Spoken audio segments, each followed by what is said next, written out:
Incredible weekend last weekend, even though they dropped 2 games on the road. But she's currently 4th on the scoring chart in the UAA with 15 points per game in conference play. And so far, she's 25 of 28 from the free throw line. She went 2 consecutive games at NYU and Brandeis of hitting 100% of her free throws. She was 9 for 9 at NYU and 8 for 8 at Brandeis. But it's fallen. She used to be so high up there. Now only at a measly 88%, almost 89%. Measly. I know. What's going on with those free throws? Here's Lindsay Say controlling right off the tip. Emory will have it right to left across your screen. Home whites. And, of course, the Maroons. How about that? Wearing maroon for the University of Chicago. Makes sense. One of the schools like Stanford that goes with their color as their team moniker. Here's Chernow trying to drive. Jumper at the free throw line. Back iron. Trying to fight for the rebound. Emory and Huggins. And wrestled away by the University of Chicago. Here's Hines with it. Looking inside on the block. Lake working there against Arado. Instead driving inside. And a whistle is to the hoop was Farrell. And this is one area that Emory has to be really careful. They were in a lot of foul trouble against Chicago and WashU last weekend. Chicago went to the foul line last weekend 29 times. And so Emory has to keep them off the foul line to make sure they don't get easy points this game tonight. She is a 77% free throw shooter and connects on 1 of 2. Of course, Lindahl charged with the foul, and as you mentioned, something they've got to keep out of trouble with Aaron Lindahl as Say gives it up. A rare steal, rare loss as Farrell takes it coast to coast. And Chicago's pressure defense was absolutely incredible in their game last weekend, and you see it again there with another steal. Oh, Allison stole it back. So Chernow returns the favor and passes it into space, kept alive by Lindahl, but right back again to Mia Farrell. That's 3 steals right off the bat, and we're barely a minute in, but all 5 of Chicago's players are in the top 15 in the conference in their steals so far in conference, which is really incredible, but they're showing it off right there. Chicago up by 3. Thought about a long 2 did Farrell. Pops off a shorter 2 at the free throw line, won't fall. And the rebound goes to Chernow and the Eagles. And the game last week against these 2 teams, the halftime score was 45-40, which was incredibly high. They both came out running and gunning. It was a very fast pace, and so it took the teams a long time to kind of settle in. Both teams were just so hot from the floor that they didn't really settle into a comfortable pace. So we'll see here tonight if they keep that up, similar to last week.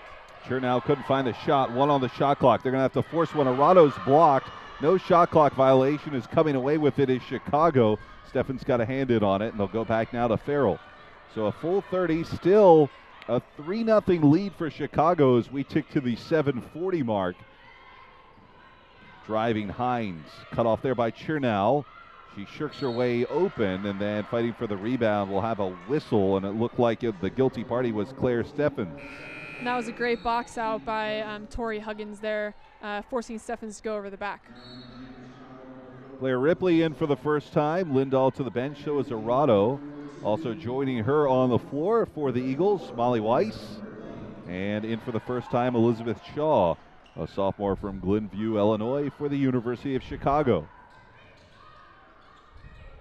Chernow gets it on the outside from Huggins, comes back around to the middle. Layup won't go. Punched out of bounds off of Ripley. It'll be Chicago's ball. Still scoreless, though, for the Eagles.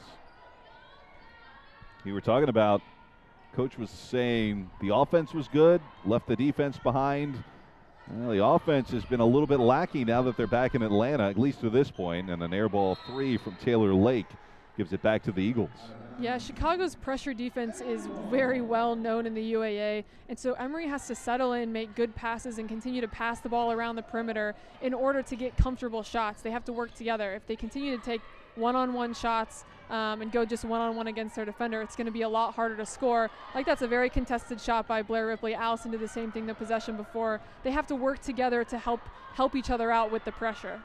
Missed by Ripley. Hines got the rebound. Now on the other end, here's Lake. Outside, she'll go with it. First touch for Brodnick, who came in as well. Mallory Brodnick in that last time out. Nice move on the baseline. Pays off for Grace Hines to make it now a 5-0 lead. Wrestled out of bounds, still Emory ball. Hines got a hand on it, prying it out of the grip of Molly Weiss. Yeah, Emory clearly having some trouble just settling in, taking care of the basketball. If they can just focus on some good passes and moving the ball around the perimeter, I think the offense is going to open up for them. Mia Farrell returns, so does the young lady from Iowa and Katie Heller. Ripley inside, fought it for a moment from the Chernow pass, couldn't get it to fall, and the rebound goes to the Maroons and Brodnick. Lake on the baseline, cut off by Ripley, hands it off. Ripley with a block to Chernow. And that is Ripley's 96th career block, so with that block she passed Coach Jackson on the scoring list. Can we say now, so sorry, Miss Jackson?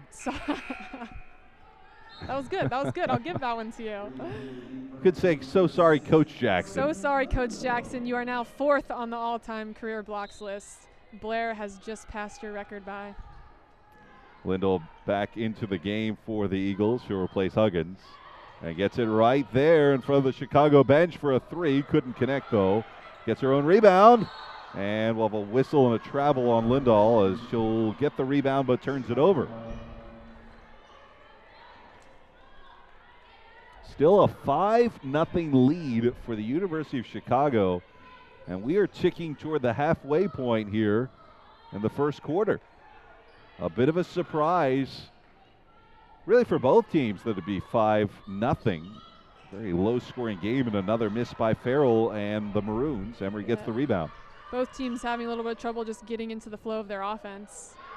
Say is swatted away on that baseline by Taylor Lake. I mean, that was a great block. And they'll retain possession. Still 22 on the shot clock. Say will check out. Cater comes in. Also for the University of Chicago, it will be Alina Brennan. And returning is Claire Steffens. Does have one personal foul. Ripley driving baseline, wide open, but swatted from behind by Steffens. Gets it back inside. You can see that defense swarming, although it will be a hand check foul against the Maroons as Ripley was trying to hang on to it. It'll be on Farrell, her first. Shaw checks out.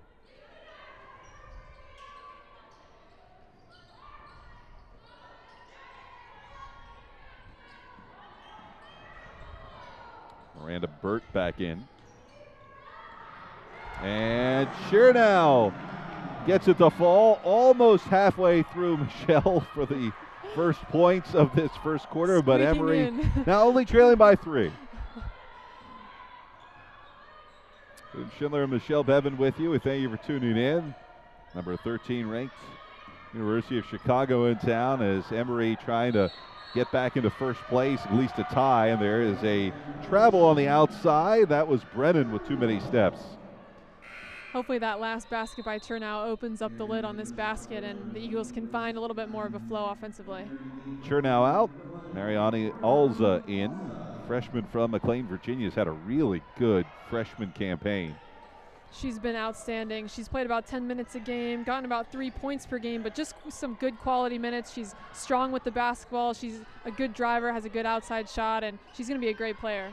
Ripley will give it to the aforementioned Alza. Comes around a reverse screen. Does Mariani. Lost it for a moment. Gets it right back. Left-handed dribble drive. Trying to pull up with the right hand. Offline. Gets her own rebound. Kicks it outside. 3 on its way from Weiss. Back iron. Fighting for it. Alza got the rebound. Left it on the floor. Chicago now picking it up and finally trying to extricate it from the offensive zone for Emory. Brennan came away with it at the end. Hines trying to work laterally. Guarding her is Cater.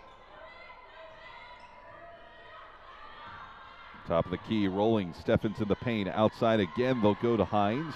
5 on the shot clock. Had to force a shot, and I don't know if that got partially blocked, but it ended up with Blair Ripley.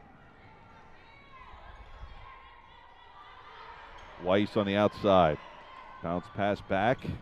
Alza rescues it from being a backcourt violation. Chicago's defense has been incredible. So much pressure on the ball handler that Emory can't get into any of their offensive sets. I think both defenses have really played well, as that will be another tie-up and a jump ball headed in the Maroons' direction. And back in for the Maroons, Lake and Shaw. They'll both return. 5-2 your score at 3:23 in the first quarter, and that shows you the stifling defense for the University of Chicago, and Emory playing good too. Yeah, this is a completely different compared to the game they played exactly a week ago tonight for both teams.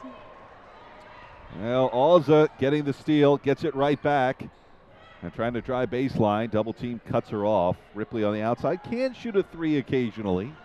Opts not to here, goes to Lindahl on the low block. Aaron looking for space, nice fake, reverses and goes off the glass. Incredible by the senior, what a move.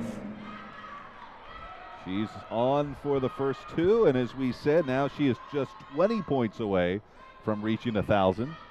Also, if she got the 22 needed for that, it would be a career high, at least tie a career high for her. Nice strip there down low. Good work for Kennedy Cater on the drive.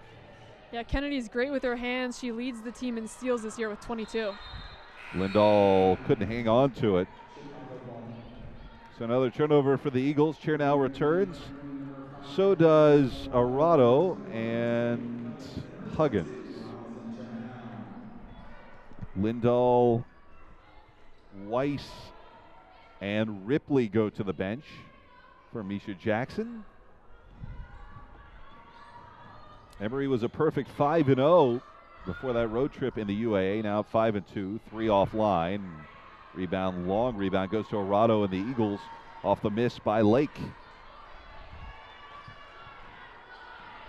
1 point. 1 point game as we tick to the 2-minute mark here in the first quarter. 5-4, Chicago has led the entire way. Well, Emory scrapped back here. 7 on the shot clock again. You can tell this Maroons defense has the 3 on its way, and Chernow will miss. And a steal right away. Cater gives her team the lead. What a great heads-up play by the sophomore. She's been absolutely outstanding this season, and she just continues to get better and better. And that play is such an aggressive play, but just gives her team a little bit of a boost. Now under 90 seconds here. Emory, their first lead of the game, 6-5. Turnaround won't go, and into the hands of Alza and the Eagles. Just trying to think first quarters of women's basketball for me. I've seen some low-scoring games. This one, though, is getting close to the lowest with 64 seconds left. Chernow can change that, though. Good shooter on the outside, now under a minute. Behind her back, outside, thought about it. Arado takes a long two, drains it, and makes it now 8-5. On a much better possession for the Eagles, they had 2 players drive all the way into the paint and then kick out to open shooters. So it's much more composed and had much better ball movement. Chicago and Shaw. Knocked away. Coming away with it is the freshman on the run, Alza. And a left-handed layup has put Emory up now 10-5. And Chicago hasn't scored, Michelle, in quite a number of minutes. No, it's a 10-0 run for the Eagles. After that first quick 5 from Chicago, the Emory defense has really picked it up, gotten a couple steals, and Chicago's been unable to convert. And a whistle, a turnover with 17.3 left to play in the first quarter. Lindahl will return for the Eagles. 2 coming back for the Maroons. That would be Farrell and Rodnick. Emory will have the last shot if they'd like to. And we have a stoppage play, a whistle, and they inbound it too quickly.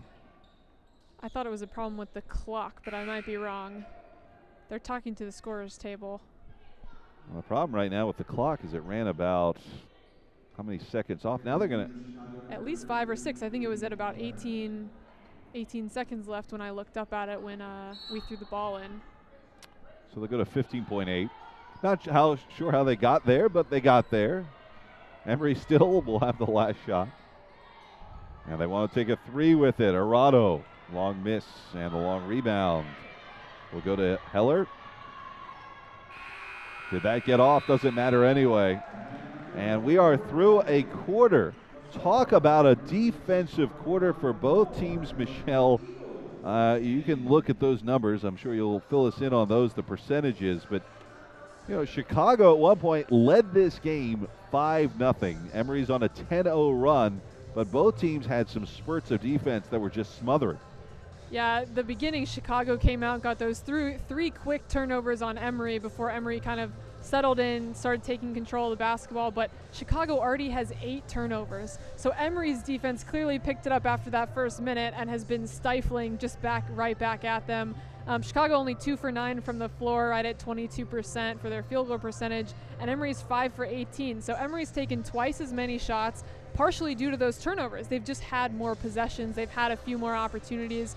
So far, the rebounding is just about even. Chicago's at 9 rebounds so far, and Emory's at 10. That was one area of emphasis that Coach Jackson specifically mentioned for this game. Last weekend, they got out-rebounded by Chicago 37-25. That's 12 extra possessions, and when you only lose a game by 9 points, that's only 3 possessions. So that was going to be a huge area of emphasis for the Eagles, and we'll continue to track that statistic as we get further into this game. You mentioned those turnovers with the 8 for Chicago. Emory's, out of their 10 points, 6 have come off of turnovers. So they're certainly making the most of it.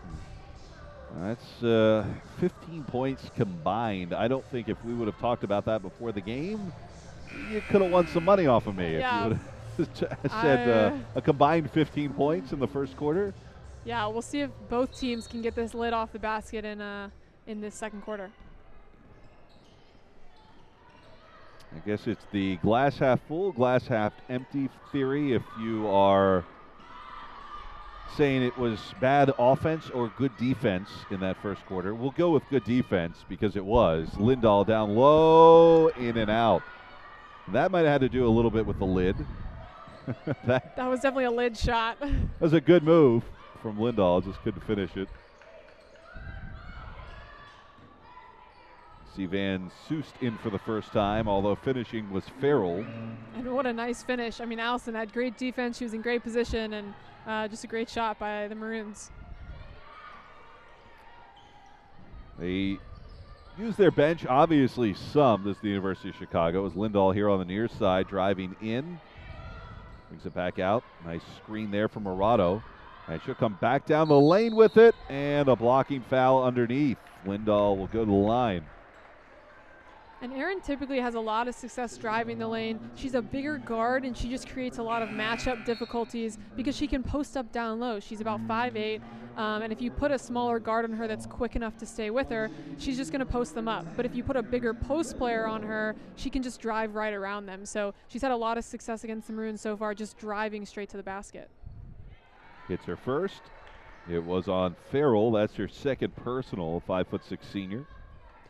And that makes 9 for 9, and now 10 for 10 on free throws for Erin in conference play. Which is interesting. She had struggled this year only at 57% free throw percentage, which is really off for her.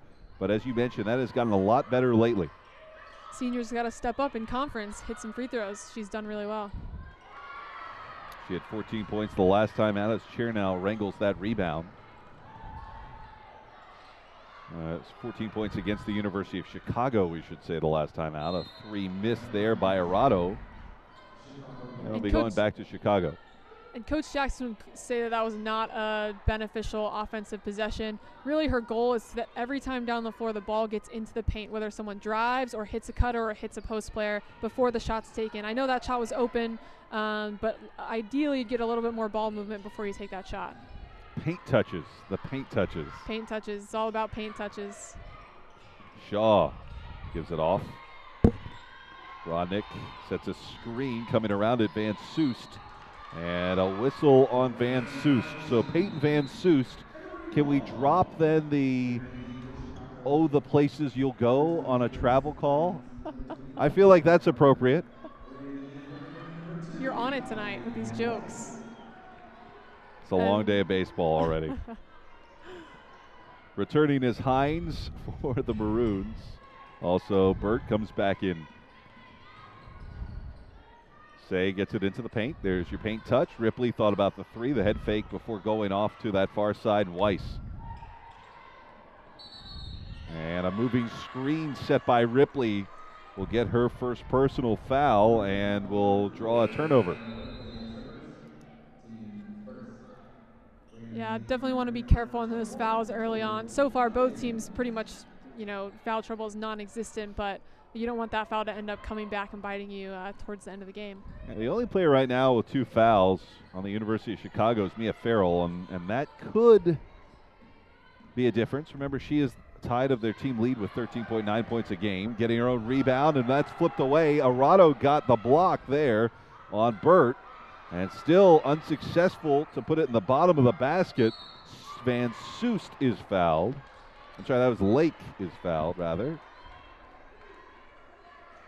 And she'll go to the line. Taylor Lake, a senior from just outside of Pittsburgh, Pennsylvania. Mars, Pennsylvania, to be exact. She's having a great year as the senior. She was first team All-UAA 1 year ago. And right now, for conference play, averaging 14.6 points per game, which is good for 5th on the conference list. Only a 65% free throw shooter, but connects on her first. Steffens returns for the Maroons. Lake went to North Allegheny High School outside of Pittsburgh and connects on both. It's a 12-9 game, very low scoring, 7:21 and ticking till the half.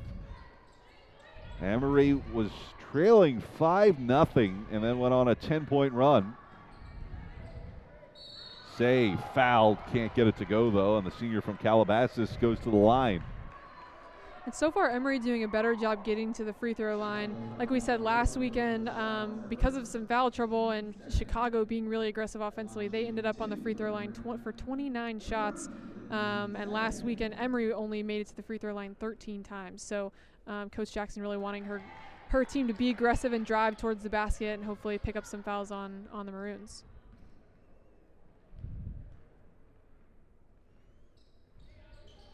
It's the second, does say 13-9 your score. Eagles on top of the Maroons here as we tick toward the 7-minute mark until the half. Lake can't get the roll and into the hands of the sophomore and Tori Huggins. Emory, you talked about being a little bit more aggressive. Seems like getting into the paint more has benefited them. Let's see if Chernow wants to do that. Kicks it back outside. 12 on the shot clock.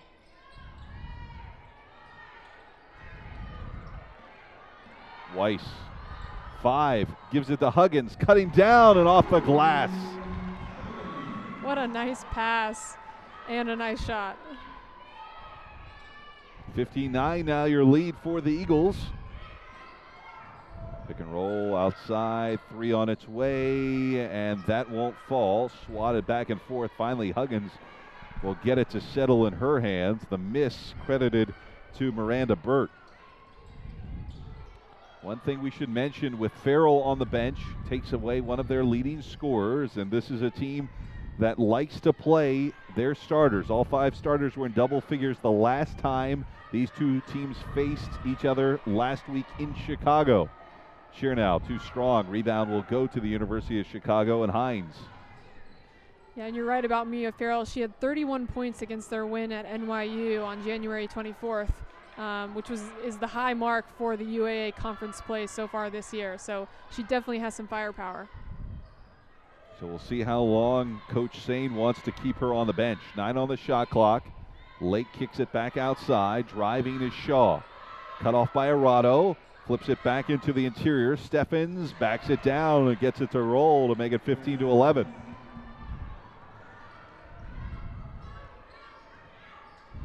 Chernow and Arado connect. Arado, the floater, left it a little short. Fighting for the rebound. Gets it herself.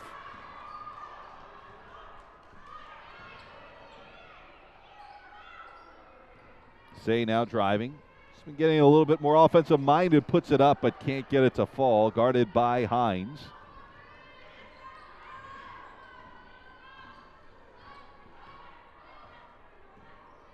(15-11) your score. Emory with the lead. 4:37 and ticking here in quarter number 2. Lake coming off that far side block. Nice move to reverse it, but can't get it to go. And Molly Weiss grabs the carom. 3 players coming in for the Eagles on the next dead ball, 2 for the Maroons. Swatted away on the cross quarter, trying to get it to Chernow. It'll remain Emory ball with 16 on the shot clock. Lindahl returns. Coming back in for the Eagles, so is Mariani Alza and Kennedy Cater. And both teams sticking with the man-to-man defense so far. We haven't seen any full court press from either team.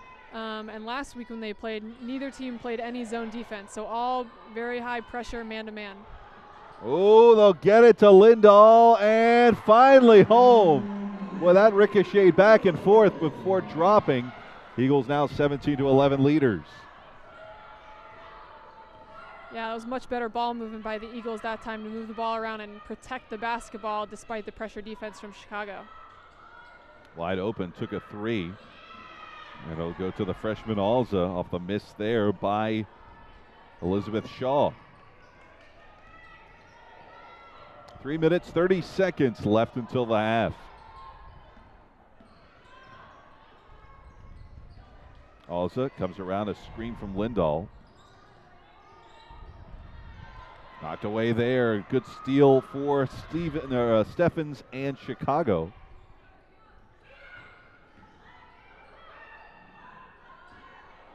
Shaw, again, was thinking about that 3. Now underneath, too strong for Steffens. It was a really nice move, but too strong and great defense by Tori Huggins. Still Emory's direction, getting a hand on it was Miranda Burt. Peyton Van Soest comes back in. I believe so does Mallory Rodnick. Yes, that's her. Freshman from Vienna, Virginia. Floater won't go for Kennedy Cater.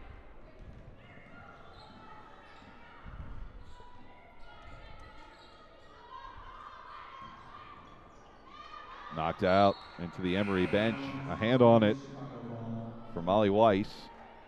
And one difference this weekend that Coach Jackson was telling me about was telling her post players to pop off. So as soon as Steffens caught the ball down low, Tori was told to pop off, meaning don't let her feel you. When her back is to the basket, take a step back and just keep your hands high. Force her to turn around and face up to the basket. They had a lot more success last weekend when her players did that, and so that's a different strategy that they're using this weekend. 3 on the shot clock and a 3 taken. Lipped out on that front edge off of the miss by Katie Heller. Emory and Lindahl will be credited with the rebound. Baseline, kicking it back out was Weiss to Lindahl. She's fouled underneath the basket. Yeah, neither team has hit a single 3-point field goal so far this game. So we'll see if someone can get hot in the second half maybe. But so far, everyone's mainly driving to the basket or getting short jump shots. Hard to believe. Say and Arado returns, so does Chernow. Lake comes back in for Van Soest, and it looks like we'll see Miranda Burt returning. Lindahl to the line. Hit the first 2. So only 1 week ago, these teams played, and in the same amount of time, once these 2 minutes finished, the score was 40-45. Can you believe that? That's such a difference. I mean, the defense has just been stifling on both ends, but what a difference from a week ago. Well, they got it out of their system, I guess. I guess so. That's all I can say, but that's the beauty of sports. You can look at the previous games and say, well, this is how we think it's going to go, and boy, oh boy, has it been anything but what we thought it was going to be. Just 18-11, Emory with the lead, sub 2 minutes till the half. And that pass to no one in particular. That was really, I guess we could say it's Chuck Mileto over there. Nice move, Chuck. Nice. Although he is an Emory coach, I don't think there's any eligibility left there for Chuck. Yeah, you don't think so? No, I don't. I think they maybe frown on that, getting him some eligibility at women's basketball now. Minute 53 left to play until we take a break at the half. Emory up 18-11. And if you're just tuning in, Emory trailed 5-0, went on a 10-0 run. And really, that was all we saw. 15 points combined in that first quarter. And it's been pretty slow for both teams. The defense has been great. Chernow, and look at that prayer falls. Wow, that was incredible. The stutter step, the hesitation, and then the prayer. It was a prayer, but what a great sequence. Still good moves to get herself open. Hines on the other end, she will connect there. Chernow, 15 points a game in the UAA. She's averaging 11.6 for the season. Emory up 20-13, under 60 seconds now left until we hit that 15-minute break. 10 on the shot clock. Chernow, crossover against Hines to the basket and off of the glass. Chernow back-to-back 4 points and connections. She's got 6 for the game. Second on the team in scoring. Lindahl does have 7. Lake with a layup. There's no help side defense on that play by the Eagles. Once Taylor Lake beat her player, it was just all downhill to the rim. Under 20 seconds. Chernow in the corner in front of the Chicago bench on the far side. Working against Hines, comes to the foul line before dishing it off to the freshman. Alza off the miss and poked away from behind. 5 on the game clock. Hines with it now for the University of Chicago. 2, Hines just over the half-court line, and that will do it. So we go to the half with a score that is more reminiscent of what we thought maybe it would be at the end of the first quarter, not the end of the first half. But here we are, Michelle, 22-15, Eagles with the lead. Yeah, I think Emory did a good job of settling down after those first couple of minutes, getting into more of a flow offensively. And Chicago's defense has been, incredible. They're so good at playing their denial, man-to-man pressure, that they've pressured Emory into more turnovers than they're used to. Emory has 7 turnovers so far this half, and for a team that leads the conference in having the least amount of turnovers per game, that's hard to do. So all the credit to Chicago's defense, but Chicago clearly struggling offensively due to Emory's great defense, and Emory's done a great job of playing matchups, playing good low post defense, and limiting them to one shot. They've done a really good job not letting Chicago get a lot of offensive rebounds. Well, Michelle Bevan and myself will be back in just a few moments to give you the halftime numbers, so don't go anywhere, as Emory with a 22-15 lead here at the half.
Welcome back to the half, everyone. William Schindler, Michelle Bevan with you as it's a 22-15 lead for Emory over the University of Chicago. And as you would suspect with that score, it was a very, very well-played defensive first half. I believe we were told that Misha Jackson described it as an offensive clinic. A little bit of facetiousness in that tone, but her team is on top, and the leading scorer right now for the Eagles is Erin Lindahl with 7. Remind you, if she's got 22 tonight, she will break into the 1,000-point club and become the 11th player in school history to do so. Also would tie at least a career high. 6 points for Aliison Chernow, and then everybody else on Emory 2 or less. On the other side, it's Mia Farrell with 5.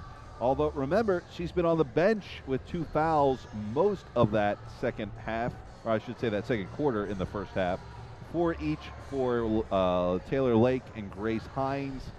And we look at rebounds. Emory's been out rebounded by 1, 18-17. Turnovers 11-7. That has gone against the University of Chicago. Michelle, the points off of turnovers, the big category to look at. 6-2. Emory has made a little bit of separation there. Yeah, absolutely. And the Eagles definitely did a good job in that second quarter, taking care of the basketball, getting those paint touches like we talked about, passing the ball around the perimeter. I'm interested in this third quarter if they can go inside a little bit more, get those paint touches for their post players, and I think that'll give their offense a little bit more space and breathing room to just kind of work the ball around, get some more open looks. For the Maroons, they have to keep up their stifling defense. The pressure really caused Emory some trouble, especially in that first quarter. And then offensively, they have to find a better groove. Their motion offense just wasn't getting them many open looks, so I'm curious to see if they'll go to some quick hitters. Some interesting notes here for both teams. A combined 0 of 14 for 3. No one's hit a 3. Both teams were 0 of 7 in the first half. That was not good, as another miss there for the University of Chicago. And 26.1%, 6 of 23 for the University of Chicago. Emory 9 of 29 in that first half, 31%. Both teams made their living at the free throw line. Chicago is 3 of 4, 4 of 6 for Emory, and that's where most of the points came, as we are now 30 seconds in here in the second half. First possession for Emory is Say drives, kicks it out. Chernow's 3, and just like that, on the 15th attempt combined, Emory gets their first 3 of the night for either squad. And a great drive by the senior Lindsay Say, kicking out to her fellow senior and fellow captain Aliison to just kick off this second half in a great way. Emory has their largest lead of the evening with 10. They did lead by 9 at 1:30 in the second half. They did trail by 5 early on, 5-0, as a 3 will be missed there, and a whistle. It looks like Chernow will be the guilty party fighting for the rebound. First personal on Aliison.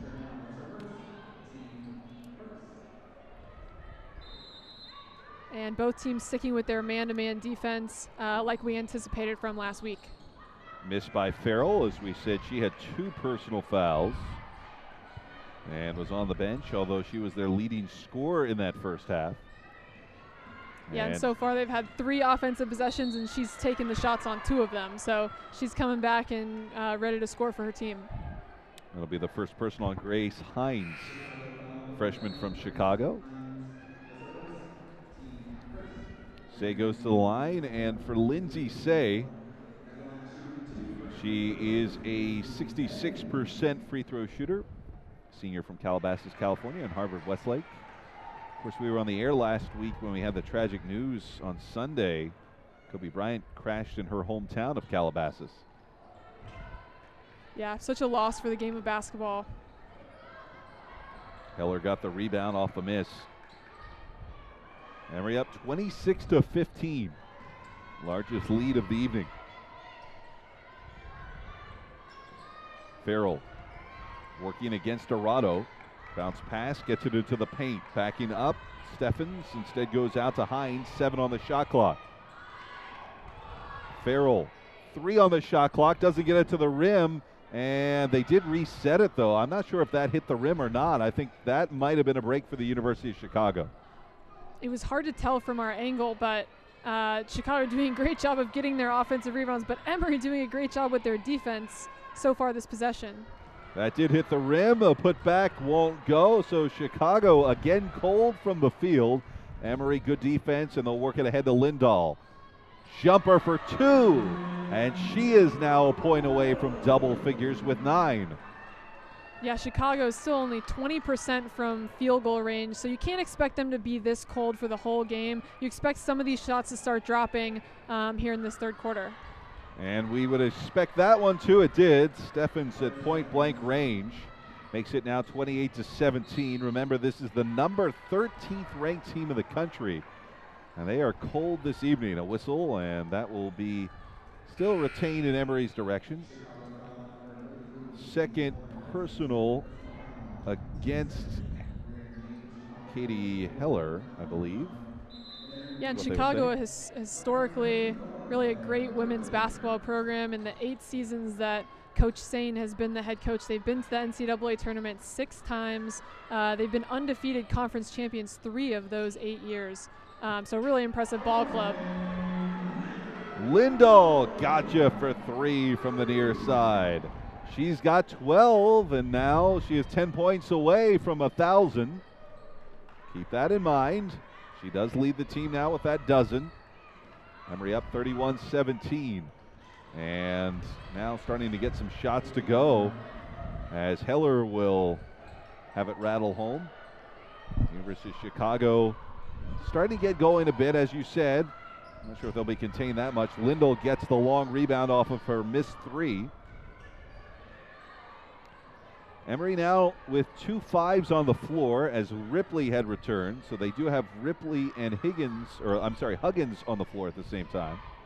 And Chicago settling into a 2-3 zone as Tori Huggins knocks that little jumper down. I'm curious if they're going to stay in that zone defense. The man-to-man pressure was giving Emory a lot of trouble in the first half, but clearly it has come out in the second half and did really well against it. So I'm curious if they're going to stick with that and see if they can make Emory stumble a little bit more. Lake drives, stripped.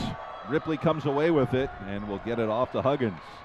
Her second block of the night as the new third place on the career block list for the Eagles. Chernow's 3 in and out. And the rebound taken there by Heller and Chicago. You were telling me Misha Jackson was saying, oh, yeah, but I was only there 3 years. And your comeback was, well, so is Blair Ripley as a junior. And that won't go and into the hands of Huggins. I did say that to Coach Jackson, to which he responded, yeah, but Blair is 6'2", and I'm only 5'11". So, you know, Coach Jackson clearly wanting to put her players in her place just a little bit. But, no, she did say she's extremely proud of Blair and really happy for her in hitting this career milestone. It's a line change for the University of Chicago. They'll bring on a fresh 4. Also, Molly Weiss returns for the Eagles, and Mariani Alza. So 6 players now, fresh legs on the floor combined. Peyton Van Soest is one of them. She had it as now driving Miranda Burt. Can't get it to fall, poked away from behind. Still Emory ball as a hand in there with Steffens. 33-19. About 2 seconds away from the halfway point in quarter number 3. William Schindler and Michelle Bevan with you. Emory looking to get back on their winning ways. A 9-game win streak was snapped as Ripley's long 2 won't go. And those 2 losses on the road, now back here at home. Trying to down a ranked opponent if they can. They were ranked on that road trip. Now they're just receiving votes, are the Eagles. Burt holding on to it. Goes inside. Steffens. Nice move to get to the basket. Yeah, great step to the middle and pump fake. Sent Alza flying and step baseline for the nice lay-in. Cuts it to a 33-21 lead. This game was just a 10-5 lead for Emory through the first 10 minutes of play. And too hot to handle there. Never got the hands on it. She wanted to secure it. Kennedy Cater. Turn it back over, and Chicago again to their bench. We're seeing, it's interesting, a lot of Chicago substitutions when we mentioned that the last time out that these two teams played last week, all 5 starters were in double figures for the University of Chicago, and here we're seeing a lot of more mixing and matching. It seems like Coach Sain's trying to figure out what combination of players is going to help spark this offense. I mean, we're halfway through the third quarter and they have 21 points on the board. So I think at this point she's just trying to see if someone's going to come in and start shooting the basketball well. Because still with they're shooting 24% from the field. So if she can find the hot hand, she's going to go for it. 3, and that won't go. And the University of Chicago still without a three-pointer throughout this game. Hard to believe. Emory has hit 2, and that won't fall there on a little bit of a strong miss from Molly Weiss.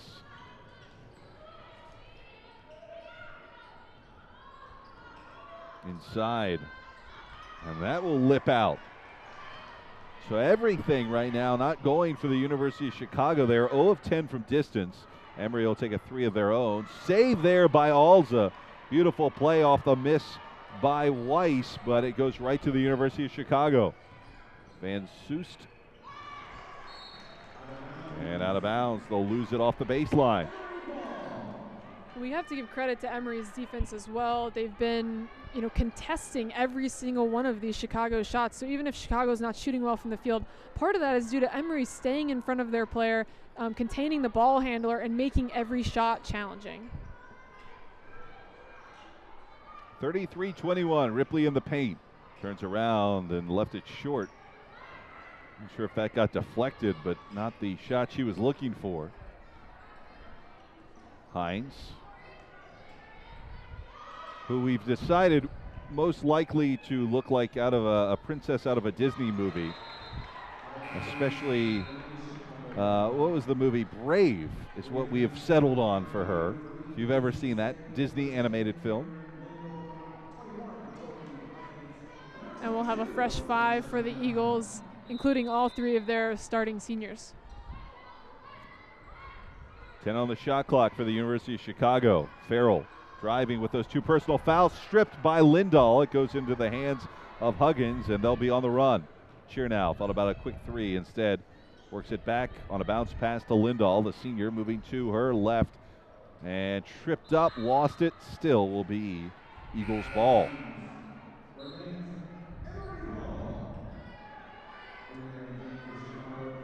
Taylor Lake, the senior from Mars, Pennsylvania, back in.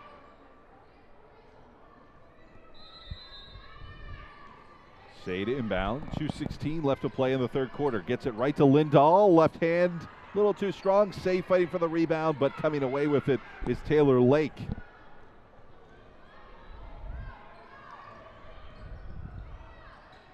Three, still 0 for 11 now. The University of Chicago off the miss by Grace Hines. I respect the shot. Just trying to get something going for their offense, especially from long range. They're 9 of 41. The University of Chicago. I mean, that is a staggering number. Did not expect them to be this cold. Again, the 13th ranked team in the country, and such a high-scoring affair. The last time they met last week, these two teams in Chicago, the miss off the 3 by Chernow. 90 seconds left to play in the third. Coast to coast, swatted away by Alza. And that's what we're talking about. The freshman maybe not showing up in the points, but you said quality minutes, and she's having a good game. Oh, high-quality minutes. Her defense tonight has been outstanding. And lady from North Carolina with the shot on the baseline on the near side. And Tori Huggins has had a little bit of a slower go lately, now down to 11.7 points a game, but still a heck of a sophomore campaign. That 3 won't fall. Chernow with another rebound. Yeah, and Tori's already had 2 double-doubles just during conference play. She had a double-double at Carnegie and 1 at NYU, and she's shooting over 40% from the field. So clearly putting together a great sophomore year in this conference play. Yeah, she has been kind of that surprise, no, maybe not a surprise, but really stepping up as a sophomore. Really giving Misha Jackson some quality minutes. Chernow's miss, but into the hands of Alza. There's that freshman again. 20 on the game clock, 14 on the shot clock, about a 6-second difference between both.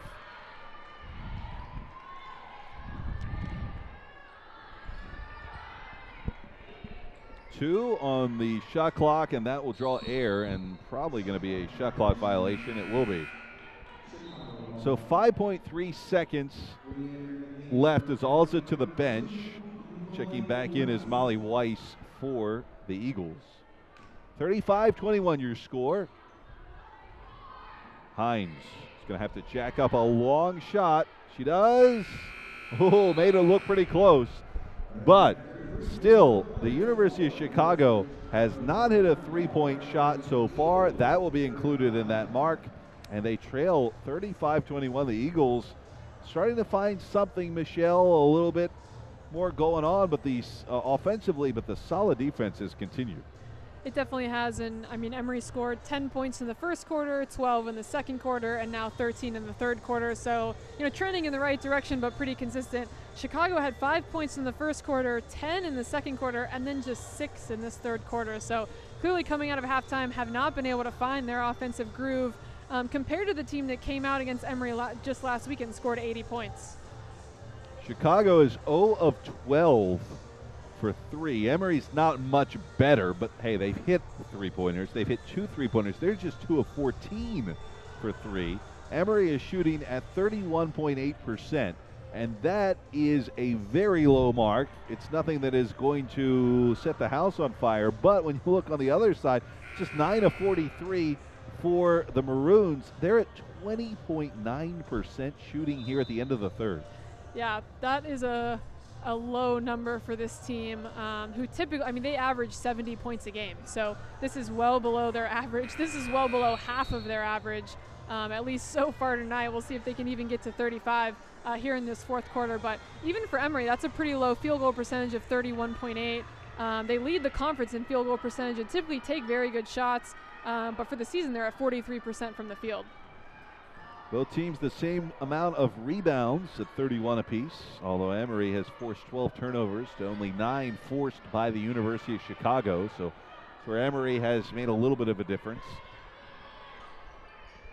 Huggins, a little bit out of her range, and fought for and taken the rebound by Lake.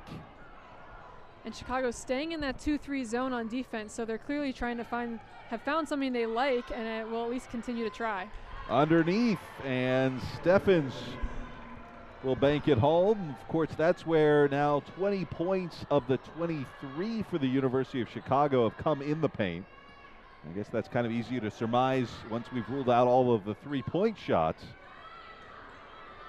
But it shows you they've mostly done damage on the low block. A minute in, Chernow gives it off, and Lindahl gets a 2. So she's got 14. Still jury out if we'll get her to 22 and 1,000. Although that'll probably come on Sunday if it doesn't come today. And Mia Farrell is ticketed with the walk.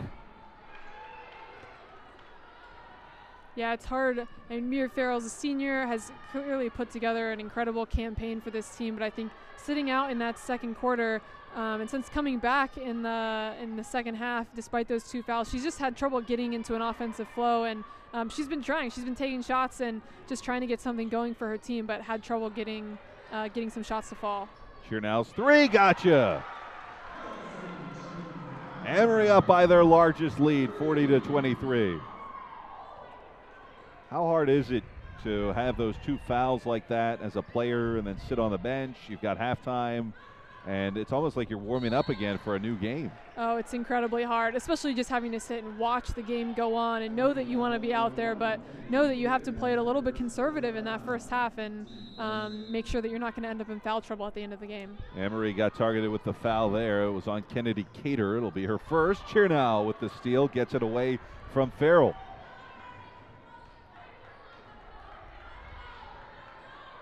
Cater at the top, right back to Chernow. As Michelle mentioned, working against now a zone.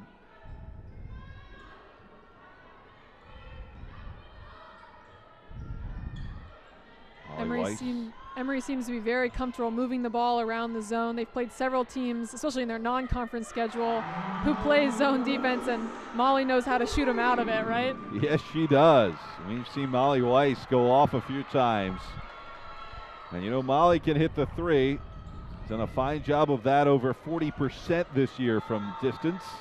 And we'll have a tie-up down low. The Arrows will keep it with the University of Chicago. And Molly hit a career-high 5 3-pointers against Carnegie Mellon on January 26th, just a couple weekends ago. So she likes the three ball. She likes to shoot it. And if Chicago's going to continue to sit in that zone, I'll expect a couple more of those shots. Well, we have a break in the action with a Chicago timeout. Emory sits up by 20 with 7:19 to play. Now, look, the score is low. But if I would have told you, here we are in the fourth quarter, and it's a 20-point lead for Emory, I don't know if you would have believed that either. I would not have believed that, considering, and I know we keep saying it, but a week ago, Chicago beat Emory 80-71 in Chicago's home gym just last Friday night. And so this is clearly a very different game, much higher defensive level, and both teams have struggled shooting from the field. But Chicago just seems a little bit out of sorts. They just can't really get into a flow offensively, partially for sure due to Emory's defense. But just can't really get shots to fall and have been unable to adjust and find something that's going to work. And so all the credit to Emory's defense this time around. And Blair Ripley, another block, but the putback is good, sticking with it. Very hard-headed was Grace Hines, freshman from Chicago. And as that'll go out to Chernow, wide open three, can't connect, but knocked away down low as Emory got the rebound. Arado had it. It will remain Eagles ball with 19 on the shot clock at the 7-minute mark.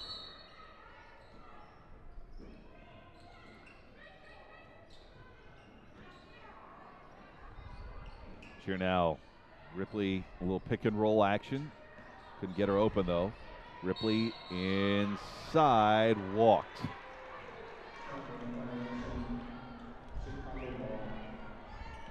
Didn't look like much, but Blair at 6'1" from Oak Park, Illinois. Playing a team from her home state. I believe Oak Park outside of the Chicago area, so she had a sort of a home game as that's stripped away by Kennedy Cater. Men will follow this one about a half an hour or so. If you want to stay tuned for that, is Chernow. Nice move in the paint. Left hand off the glass. Back to a 20-point advantage. 14 points for her. Aliison continuing to step up in these last couple games. This is a crucial game for the Eagles. I mean, tied for second place currently in the UAA, but Chicago in sole possession of first place at the moment. I mean, towards the end of UAA play, these teams won't face each other again, but if Emory can pick up the win tonight, it's going to be huge down the stretch. And if Emory does win this one with 4 on the shot clock, Hines will connect on a 3. 45-28 now, but if things stand as they are, of course, Emory would be tied again for first place with the University of Chicago. Stepping on the line was Cater on this near side, on the sideline. Turns it back over. And around the UAA, we have a couple halftime scores for you. NYU is up on Carnegie Mellon 37-34. Rochester is beating Wash U 42-32. And Brandeis is up on Case Western 36-30. Well, that's interesting. Case Western, of course, tied with the Eagles currently at 5-2 in conference play. So if Case Western Reserve would lose and Emory would win, obviously that changes things with where NYU would sit at 4-3. They could move into second place. Emory would be in a tie for first. So there is a lot of movement that could happen here on this Friday night around the conference. Absolutely, and with a win tonight, Emory would also maintain their undefeated win streak at home for this season. Emory perfect 8-0. Of course, as a foul underneath, those do count the games over at Agnes Scott College. So this is only the 6th home game here in the Woodruff PE Center. Yeah, that first tournament they played was supposed to be a home tournament, the opening weekend of the season, and Emory Volleyball ended up hosting regionals here on this court, and so Emory had to move over and borrow Agnes Scott's gym, which turned out to be okay. It's still basically a home game. It's just down the street, but. Off the miss there, grabbing the rebound is the University of Chicago, and Lake. 3 on its way. Can they connect for the first time? Still no. Actually, they've hit 1 3. I'm sorry, I should say 1 3, but just 1 of 13 at the moment. And Mia Farrell visibly frustrated after that turnover. This game is just not really going her way, and very atypical for her. Being a great player this season, but tonight is just not her night. Chicago for the season, in case you were wondering, averaging 74.7 points a game. Their opponents only averaging 62.2, so they outscore them by 12.4. As Say, unopposed through the lane, makes it 47-29. But I mean, this is a very stunning performance. Right now, about 5 minutes till the finish line, only 29 points for a team that averages just under 75. And that won't go, and that sums up the night. That sums it up right there. In and out for the Maroons. Steffens with the miss. And I think we all know what the final outcome is going to be on this one. As Ripley off the miss gets her own rebound and put back, can't get it to go now again. Fight for it. Ripley not giving up. It will be Emory ball as it was stripped away from behind. Burt looked like she got a hand in on it. 4.5 minutes left to play. Emory with 20 on the shot clock, and Say will inbound underneath their own basket.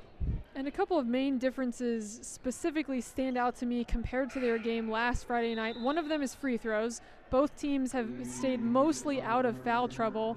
Emory gone to the line 8 times, Chicago only 6, compared to last week when Chicago was at the line 29 times. And then the other category that stands out is rebounding, and that's dead even 24-25 compared to last weekend when Chicago had the edge by 12. So Emory's done a really good job in both of those categories, and I think that's led to a lot of their success tonight, just even though Chicago's had a lot of trouble scoring offensively. Burt will get her first personal foul, and with it going to the line is Blair Ripley. Peyton Van Soest came in earlier. Last time out, the freshman from Rancho Cucamonga, California, and Ripley misses her first. Blair, a good free throw shooter. She's just under 83% for the year, so that miss is a little out of character for her. And makes up for it, going 1 for 2. Hard to believe Emory, remember, trailed by 5 early on. Took them a while to get in, and then a 10-point run for them, and that'll be on Ripley, although that looked like a pretty good clean block. No argument from Ripley, but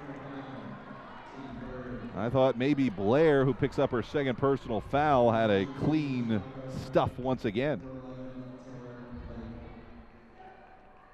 Taylor Lake at the line and misses there. And, well, you know, hey, for Misha Jackson, I know she doesn't want her players to pick up a foul, but it's one less block in the Ripley ledger. So she might have been okay with that one? Is that what you're saying? Well, she's past her now, right? So, I mean, it's off the miss there, fighting for it, and a jump ball called. It will stay with the Maroons. I like how she dropped in the height, too. She was very specific about it, too. She wanted to point out that Blair was taller than she was. But 5'11", Misha's tall. Yeah. Misha's very tall at 5'11". Blair's 6'1". I know there's a difference. There's not much, though. Off the miss, Illidahl grabs the rebound. Fighting literally for every inch is Coach Jackson. Nice move by Ripley. Outside, Say will receive it. And now Emory just running some clock, up 48-29, holding the Chicago team offensively paralyzed. Off the miss, scrum for it. Hines comes away with it. She's had a good game as Hines, all the way around, 9 points, and she has played very hard-nosed. And we'll get into double figures now with 11. This is a really big win for the Eagles. They, Coach Jackson assumed this role of head coach 3 years ago. Their first season was 13-12. Last year, 19-7, made the NCAA tournament for the first time since she was a player in 2013.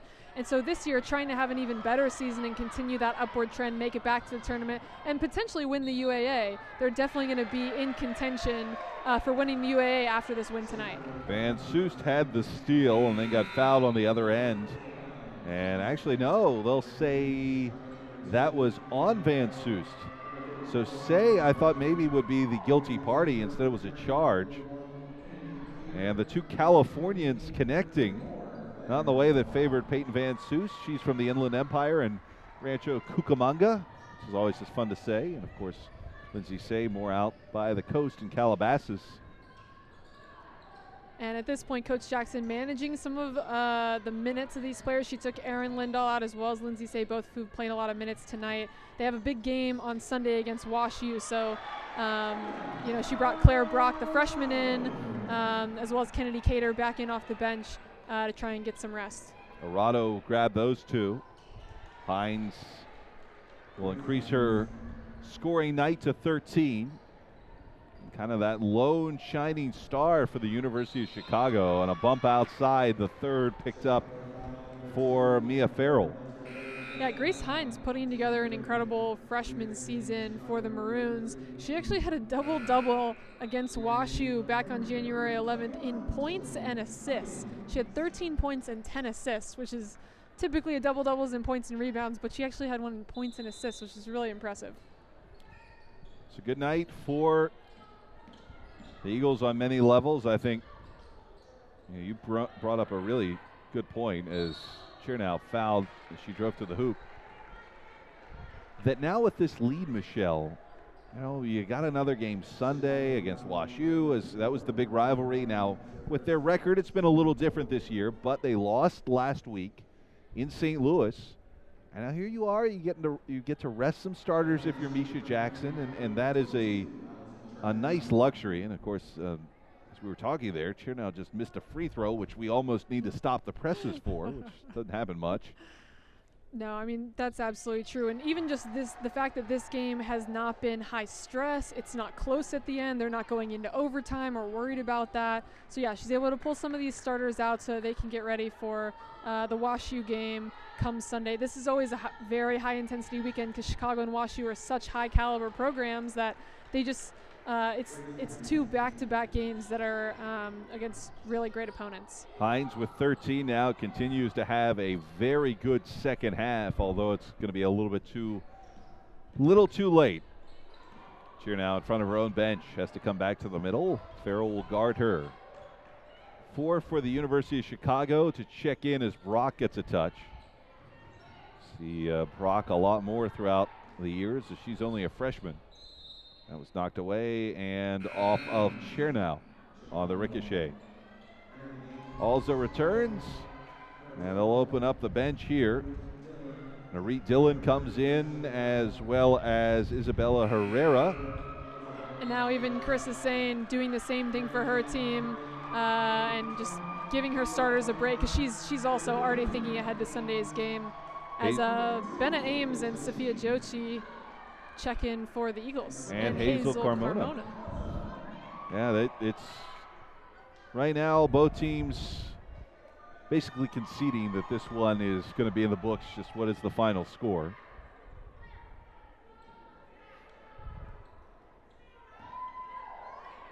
Definitely unusual. Usually this matchup, Emory and Chicago, is extremely high intensity, both great defensive teams, both really well coached teams. And they usually split. The past 3 or 4 years in a row, Emory and Chicago have split games. Chicago winning at home, and then Emory turning around and winning at home as well. Herrera gets her first 2. Final minute, and Emory up 51-37.